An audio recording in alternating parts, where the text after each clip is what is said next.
Hello everyone.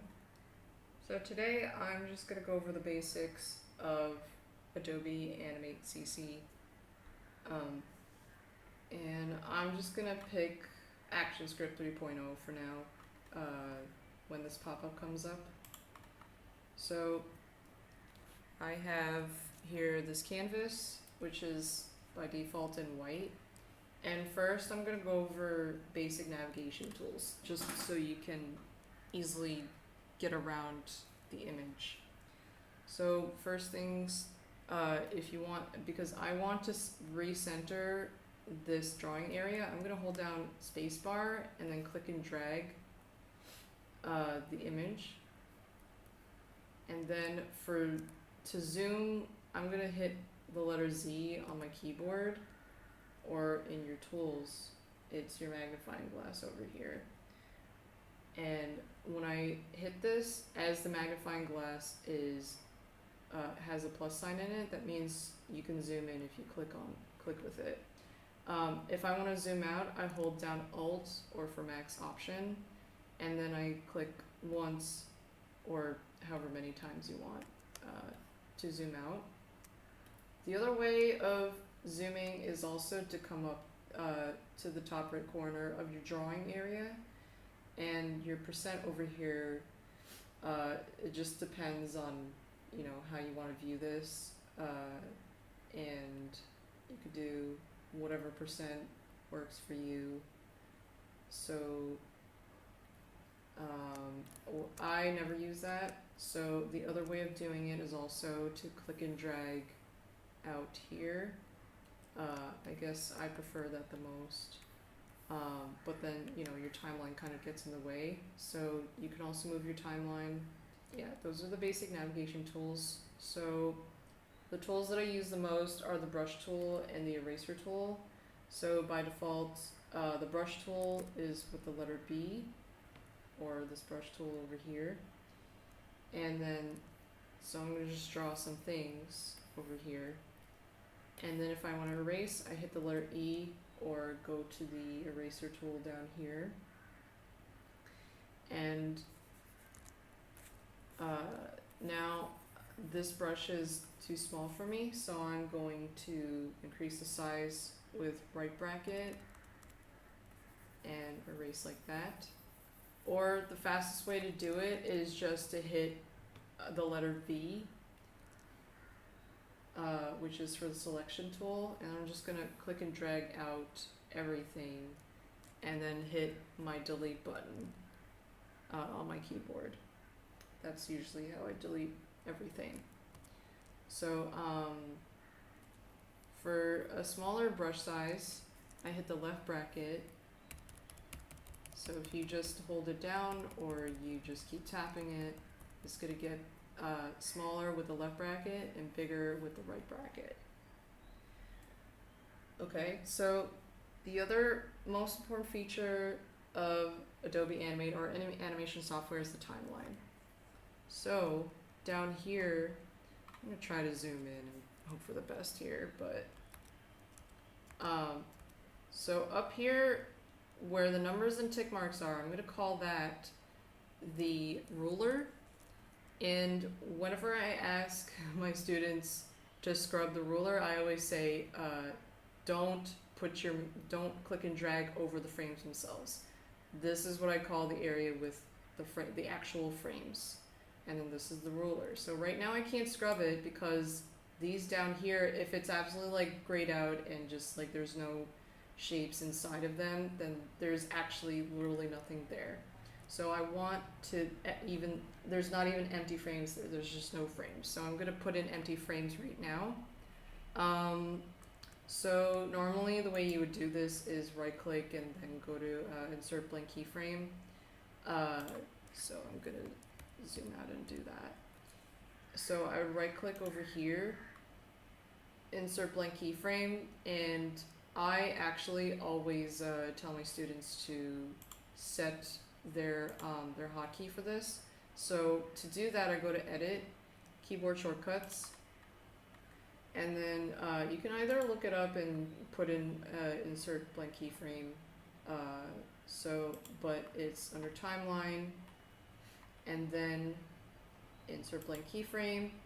Then if there's nothing there, then you click over there and this box should show up. So I'm gonna move all for now. So if it's blank, then I click this area, then this box should show up.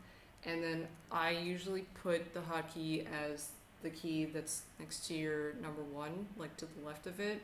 It's like the tilde key or the backwards apostrophe, whatever that is. So I put that in, and then I hit OK over here. Now that tilde key makes new blank keyframes, which is very important to me, because I don't want to be right-clicking all the time to insert a new blank keyframe. So now I can scrub the timeline, which I'll show you why in a second, why I would scrub the timeline. So now I'm just going to go in and add like drawings to each new frame, and now I'm scrubbing the timeline like with my hotkeys. So, but you could scrub the timeline with your mouse by clicking and dragging over here. Don't scrub the timeline like this, because I mean there's a chance that you might end up like switching up the frames and messing them up.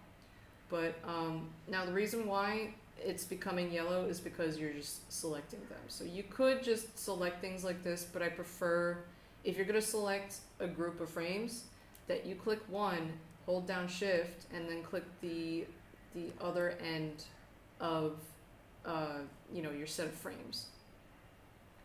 And now the other way that I was scrubbing the timeline was through the hotkeys, and I changed my hotkeys for scrubbing the timeline to the numbers 1 and 2, but by default your timeline scrubber keys are your comma key and the period key. So, or you know, on them has these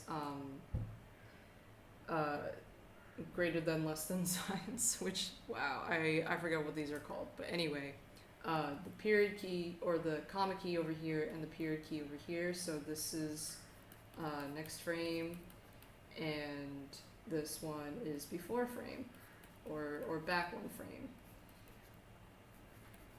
So by default. So it's this is important for viewing your animation without, you know, setting up and doing all the setups for replaying your animation. So now I want to talk about the playback, and the settings I usually like to go with is just hitting the loop button down here so that it replays by itself, so I don't have to repeatedly hit the play button. So the loop button just makes it so it's going to play back by itself. And then when you hit the loop button, then you have this appear, the range of playback on your ruler. So right now it's going to play until frame 8. I wanted to not show me any blank frames, but I could show you right now what it's going to look like if I just play this. So this is actually really fast. So I always also tell my students to just change the frame rate. So if you have, for example, the brush tool active right now, you're not going to be able to see your FPS right now. So usually if students don't know like where they're actually supposed to change the frame rate, they usually go down here where it says 24 frames per second, but you can't change it down there. So what you need to do is go to properties, this properties tab over here, and then what I usually do is just hit the selection tool up here, and then your FPS is over here, and you know you could change it because it's in yellow. So by default it's always 24 FPS, frames per second, and to slow it way down I set it to like 6, just to make it easy because we're not animating like a full motion picture here. So now it's at 6, and then I'm going to play it back again. This is a lot more viewable at this speed. So notice how at the end it's blank, and that's because there's 2 frames of blank. Now I usually don't want to see my blank frames, so I set that range back to 6, and now you only see the frames where I actually drew something.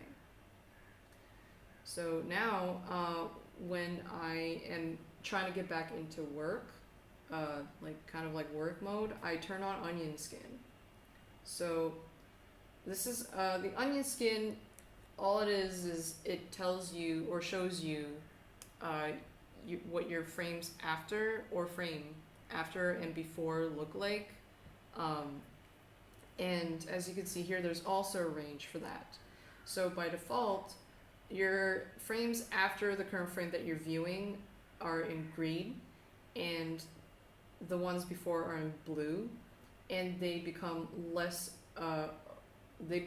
opaque as it gets further away from the current frame that you're viewing. So so it depends on what you're copying or what you need to reference when you set your range, but most of the time I like it set to just one frame after, one frame before, so that it's not super confusing. Yeah, so I like to set it like this while I'm working. If I want to move stuff around, I hit the letter V, and then you can click and drag stuff. If you want even more different kinds of transformations, you take the free transformation tool, which is actually with the letter Q, or the tool right below it in your toolbox, right below the selection tool. Then you have the transformation handles over here, so you can either move it by clicking, dragging, and by clicking it like directly. You can rotate it, and when your cursor turns into the rounded arrow, then you can start rotating it. You can also rotate it and reposition it. The rotation number is over here, so you can, I guess you could zero it out here. Yeah. So if you want to reset it, then you could set that to 0 again, and then you can manipulate the position over here as well, like manipulate just the numbers so it's really calculated. So, or you can just do it manually. If you're going to save, just go to File, Save As, and then it'll save as a .fla.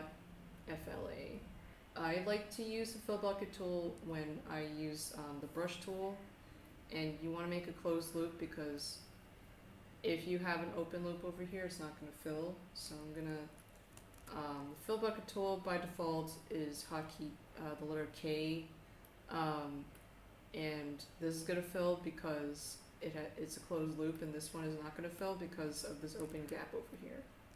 So when I do a loop, I want to make sure that object drawing is off, because if you have these two different kinds of lines over here, one that I'm not even sure what it's called right now, it looks like this when you select it, and then in object drawing mode, when you draw it like that, then I think it actually does not fill because you have two different lines over here. So the other one, the object that I drew with object drawing mode, if you mix that up with like these two different kinds of lines, it's not going to fill. So that I think is the most common mistake that people run into, and then their fill bucket tool doesn't work.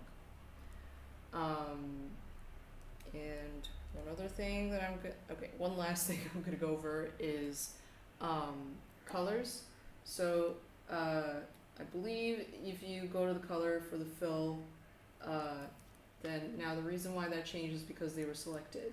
So you could select or you could change the color of stuff that's already on your canvas by selecting them and then going to the fill color and then just going through all the different colors and choosing one. Now my fill color is that color, and now I'm drawing in that one. So yeah, you can click over here, or I guess you can click over here, and if you don't want one of the colors in this swatch, then you go and click on that rainbow circle over there. And I like to hit the H up here. I think by default it's one of these down here. Like the different ways of picking your colors, but the most straightforward one to me is clicking on this H and then choosing the color over here, and once you have the color, just choosing how saturated or dark and light it is over here, and you hit OK, and that's your color. And then if you want one of the colors on your canvas and you don't want to eyeball the color, you hit the letter I, and then you use the dropper tool and click on that color, and then you've selected it. So if I want that dark orange again, now I have it again. Alright, so if you have any questions, you can leave a comment or contact me, and thank you for watching.